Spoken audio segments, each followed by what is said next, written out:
Hello hi नमस्कार, आप सुन रहे हैं जागरण पॉडकास्ट का खबरनामा। मैं हूं आपके साथ शताक्षी सिंह। आज तारीख है 21 नवंबर की और दिन है मंगलवार का। चलिए आपको बताते हैं आज दिन भर की तमाम बड़ी खबरें। बुलेटिन की शुरुआत करेंगे हेडलाइंस के साथ।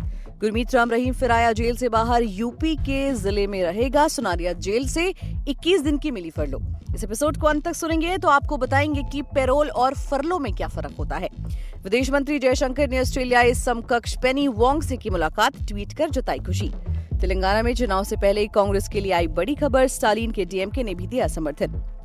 कोरोना वैक्सीन नहीं, दूसरी वजहों से गई थी लोगों की जान, आईसीएमआर ने रिसर्च में किया दावा। समलैंगिक जोड़ों के अधिकार के लिए ग्रीन सिग्नल, थाईलैंड की कैबिनेट ने विवाह समानता विधेयक को दी मंजूरी। दक्षिण अफ्रीका की कार्रवाई से पहले इजराइल ने उठाया बड़ा कदम, युद्ध के बीच इजरायली राजदूत को बुलाया वापस। कल खुलने वाला है टाटा ग्रुप का नया आईपीओ, प्राइस बैंड से लेकर लॉट साइज तक सभी चीज की डिटेल्स आपको देंगे। एक सम्मान पाने वाली पहली इंडियन है एकता कपूर, बताया प्रोड्यूसर बनने के फैसले पर मिले थे कैसे ताने। वर्ल्ड कप 2023 ने तोड़े पिछले कई सारे रिकॉर्ड्स, दर्शकों की उमड़ी ऐसी भीड़, जानकर उड़ जाएंगे आपके भी होश। अब खबरें विस्तार से जान लीजिए। साध्वी दुष्कर्म पत्रकार और पूर्व डेरा प्रबंधक हत्याकांड के मामले में सुनारिया जेल में सजा काट रहा गुरमीत सिंह मंगलवार को 8वीं बार जेल से बाहर निकला। 21 दिन की फरलो मंजूर होने के बाद सुनारिया जेल से उत्तर प्रदेश के बागपत में बरनवाला आश्रम के लिए रवाना हुआ। मुंह बोली बेटी हनीप्रीत इंसा और उसके अधिवक्ता 2 गाड़ियों में जिला जेल के बाहर पहुंचे। कड़ी पुलिस सुरक्षा के बीच गुरमीत सिंह की 3 गाड़ियों का काफिला तेज गति से परिसर से निकला। किसी प्रकार की घटना न हो, इसके लिए जेल परिसर से लेकर हाईवे तक पुलिस के जवान तैनात थे। मीडिया कर्मियों को भी जेल परिसर के आसपास नहीं जाने दिया। आईएएम रोहतक के समीप नाके पर ही मीडिया कर्मियों को रोका गया था। जेल में कैदी और बंदियों से स्वजनों की मुलाकात पर भी रोक लगा दी गई थी। तो चलिए अब आपको ये भी बता देते हैं कि आखिर पैरोल और फरलो में फर्क क्या है। जेल में बंद विचाराधीन और सजायाफ्ता कैदियों को 2 तरह की रियायत दी जाती है, पहली पैरोल और दूसरी फरलो।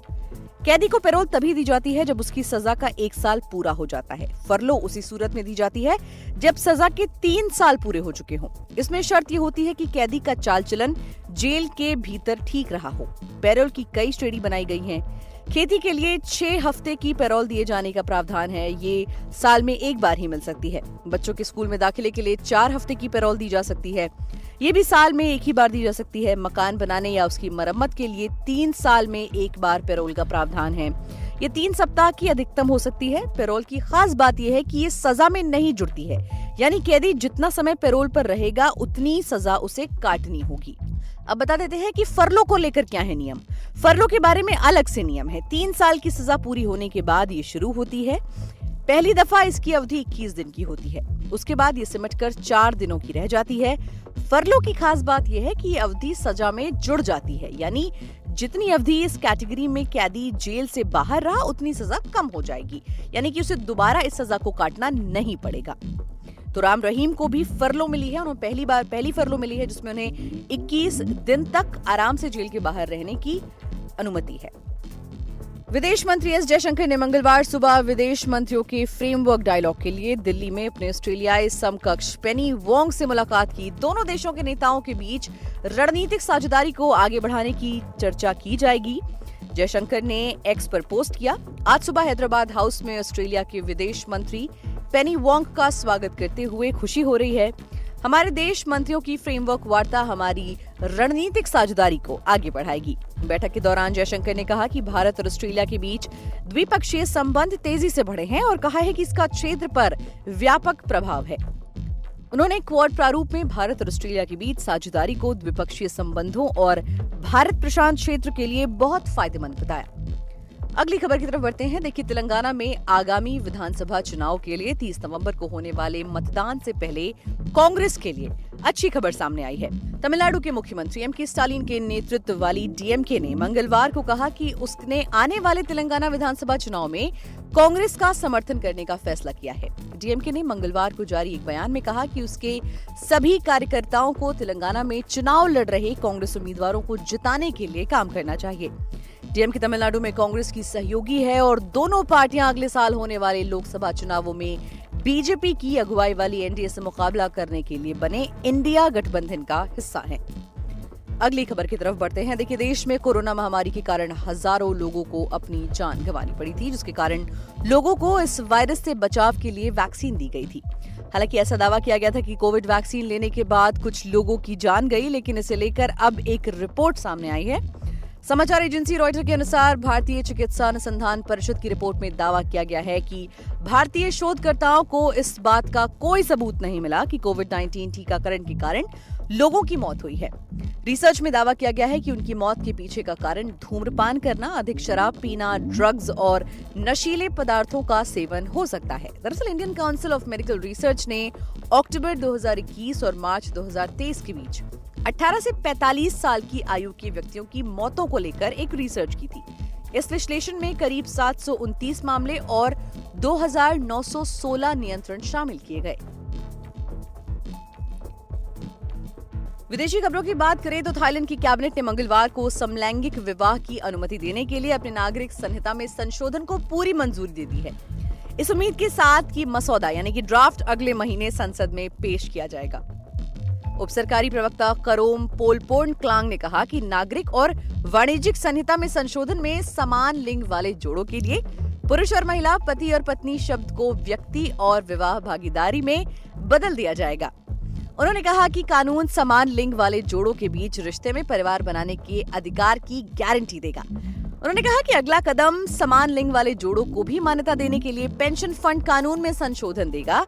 प्रधानमंत्री श्रेथा थाविसिन ने संवाददाताओं से कहा कि मसौदा कानून 12 दिसंबर को संसद में प्रस्तावित होने की उम्मीद है, जिसके बाद उम्मीद है कि जो समलैंगिक जोड़े हैं उनको काफी ज्यादा फायदा मिलने वाला है। वहीं बात कर लेते हैं हमास की। हमास के साथ चल रहे युद्ध के बाद से इजराइल और दक्षिण अफ्रीका के बीच संबंध बिगड़ते जा रहे हैं। इजराइल ने दक्षिण अफ्रीका में होने वाले संसदीय मतदान से पहले अपने राजदूत को वापस बुला लिया है। समाचार एजेंसी एपी की रिपोर्ट के मुताबिक इजराइल ने दक्षिण अफ्रीका में अपने राजदूत एलियाव को यरूशलेम वापस आने का निर्देश दिया है। इजराइल के विदेश मंत्रालय ने सोमवार देर रात सोशल मीडिया प्लेटफॉर्म एक्स के जरिए इसकी जानकारी दी है। इजराइल के विदेश मंत्रालय ने बताया कि दक्षिण अफ्रीका में मौजूद इजरायली राजदूत को विचार विमर्श के लिए यरूशलेम बुलाया गया है। गाजा पर जारी इजरायली सेना की कार्रवाई के बाद से दोनों देशों के राजनयिक संबंधों में तनाव बढ़ा है। दक्षिण अफ्रीका के राष्ट्रपति सिरिल रामाफोसा ने हाल ही में इजरायल की कार्रवाई पर सवाल उठाए थे। वहीं शेयर बाजार की बात कर लें तो उसमें आईपीओ का सिलसिला अभी भी जारी है। अगर आप भी शेयर बाजार में निवेश करते हैं तो आपको बता दें कि 22 नवंबर 2023 को यानी कि कल टाटा ग्रुप की कंपनी टाटा टेक्नोलॉजीज का आईपीओ खुलने वाला है। अगर आप भी शेयर बाजार में निवेश करते हैं तो आपके लिए ये अच्छा मौका है। टाटा टेक्नोलॉजीज का आईपीओ 22 नवंबर 2023 को खुलेगा और 24 नवंबर 2023 को बंद हो जाएगा। कंपनी इस आईपीओ के जरिए 3042 करोड़ रुपए जुटाने की योजना बना रही है। कंपनी के आईपीओ का प्राइस बैंड 475 रुपए से 500 रुपए तक तय किया गया है। आज कंपनी के शेयर एंकर निवेशकों के लिए ओपन हुए हैं। आपको बता दें कि लगभग 2 दशकों के बाद निवेशकों के लिए टाटा ग्रुप का आईपीओ आया है। मनोरंजन जगत की बात करें तो इस बार इंटरनेशनल एमी अवार्ड्स में भारतीय कंटेंट और भारतीयों का भी जलवा देखने को मिला। मशहूर बिजनेस वुमेन एकता कपूर को 51वें एमी अवार्ड से सम्मानित किया गया। एकता पहली और इकलौती ऐसी इंडियन है जिन्हें एमी अवार्ड्स मिला है। ऐसे में ये पल उनकी फैमिली के लिए और उनके फैंस के लिए बेहद खास है और गर्व करने वाला है। हमें भी एकता पर बहुत गर्व है। एकता कपूर ने इस अवार्ड की क्लिप इंस्टाग्राम पर शेयर करते हुए दिल को छू देने वाली बात कही। न्यूयॉर्क में आयोजित किए गए 51वें इंटरनेशनल एमी अवार्ड्स में 14 अलग अलग कैटेगरीज में नॉमिनेशंस रखे गए थे। इन सब के बीच फेमस प्रोड्यूसर और फिल्म मेकर एकता कपूर को आर्ट्स और एंटरटेनमेंट की फील्ड में महत्वपूर्ण योगदान के लिए सम्मानित किया गया। इस अवार्ड को रिसीव कर एकता कपूर इमोशनल हो गईं। उन्होंने इंस्टाग्राम पर पोस्ट शेयर किया जिसमें उन्होंने लिखा, ये आपके लिए है भारत, हम आपकी एमी को घर ला रहे हैं। वाकई में this is very heart touching. अब बात करते हैं खेल जगत की। भारत की मेजबानी में आईसीसी वर्ल्ड कप 2023 का आयोजन सफल रहा।